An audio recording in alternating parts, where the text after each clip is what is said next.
सभी को नमस्कार। इतिहास एयर पथे चैनल में आपका स्वागत है। सिंधु घाटी सभ्यता, जिसे हड़प्पा सभ्यता के नाम से भी जाना जाता है, दुनिया के सबसे पुराने शहरी समाजों में से एक थी। ये सभ्यता 2600 ईसा पूर्व से 1900 ईसा पूर्व के बीच फली फूली। ये सबसे पहले वर्तमान पाकिस्तान और उत्तर पश्चिमी भारत में सिंधु नदी घाटी के उपजाऊ मैदानों में उभरा। हम यहाँ इस प्राचीन सभ्यता के विभिन्न पहलुओं पर विस्तार से चर्चा करेंगे। सिंधु सभ्यता अपने समय की सिंधु, मेसोपोटामिया, मिस्र और चीनी सभ्यताओं की तरह सबसे उन्नत सभ्यता थी। ये कांस्य युगीन सभ्यता है। हड़प्पा रवि नदी के तट पर और मोहनजोदड़ो सिंधु नदी के तट पर, सिंधु नदी के किनारे स्थित होने के कारण इस सभ्यता को सरस्वती सिंधु सभ्यता के नाम से भी जाना जाता है। मोहनजोदड़ो हड़प्पा सभ्यता के 250 से अधिक स्थलों में से सबसे बड़ा है, जो वर्तमान पाकिस्तान में स्थित है। हड़प्पा दूसरा सबसे बड़ा स्थल है। ये वर्तमान में भी पाकिस्तान में स्थित है। चूंकि हड़प्पा सभ्यता की खोज सबसे पहले हुई थी, इसलिए इसका नाम हड़प्पा सभ्यता के नाम पर रखा गया है। हड़प्पा नाम जॉन मार्शल द्वारा दिया गया था। इस सभ्यता का सबसे बड़ा स्थल राखीगढ़ी था, जिसका नाम रफीक मुगल के नाम पर रखा गया था। आज भारत में सबसे बड़ा हड़प्पा स्थल धोलावीरा है, जो गुजरात में लूनी नदी के तट पर स्थित है। हड़प्पा साहित्य की खोज सबसे पहले दयाराम साहनी ने 1921 में पंजाब के मोंटगोमरी जिले में की थी और मोहनजोदड़ो साहित्य की खोज सबसे पहले राखल दास बैनर्जी ने 1982 में सिंध प्रांत के लरकाना जिले में की थी। हड़प्पा शब्द का अर्थ चरवाहों का भोजन और मोहनजोदड़ो शब्द का अर्थ मृतकों का ढेर है। शहरी व्यवस्था, सिंधु सभ्यता एक शहरी केंद्रित सभ्यता थी जहां सड़कें समकोण पर थीं। इस सभ्यता का एक महत्वपूर्ण चिन्ह मोहनजोदड़ो में मिला विशाल स्नानागार है।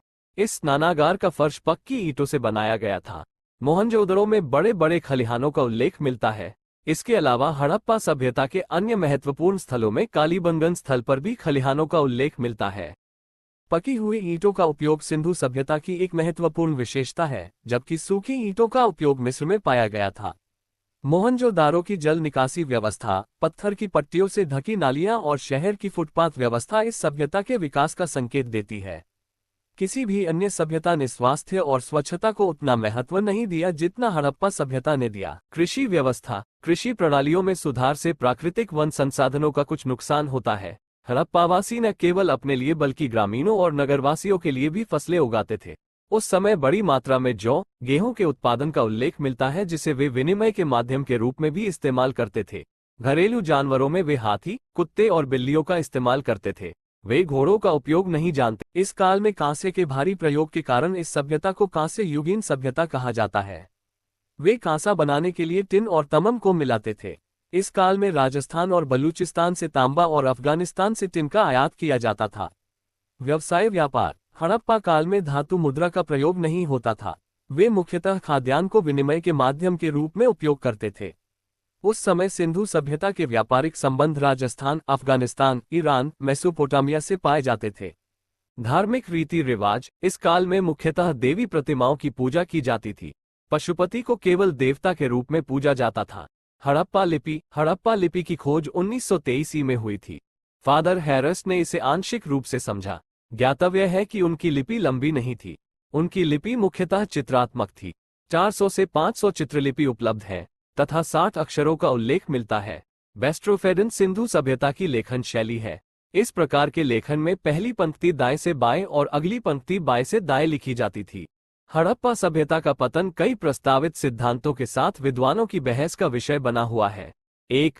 पर्यावरणीय कारक, जलवायु परिवर्तन, मानसून पैटर्न में बदलाव या दीर्घकालिक सूखे ने कृषि को प्रभावित किया होगा, जो शहरी आबादी को बनाए रखने के लिए महत्वपूर्ण था। नदी परिवर्तन, नदी मार्गों में परिवर्तन, जैसे घग्गर हकरा नदी का सूखना, कृषि पद्धतियों और व्यापार मार्गों को बाधित कर सकता है। 2. प्राकृतिक आपदाएं, बाढ़ और भूकंप, हड़प्पा के शहर प्राकृतिक आपदाओं के प्रति संवेदनशील थे। भारी बाढ़ या भूकंप के कारण विनाश और सामाजिक अव्यवस्था हो सकती है। 3. आंतरिक कारक, सामाजिक या राजनीतिक अस्थिरता, आंतरिक संघर्ष, शासन के मुद्दे या सामाजिक व्यवस्था में खराबी ने सभ्यता को कमजोर कर दिया होगा। संसाधनों का अत्यधिक दोहन, गहन खेती और वनों की कटाई के कारण पर्यावरणीय गिरावट और संसाधनों की कमी हो सकती है।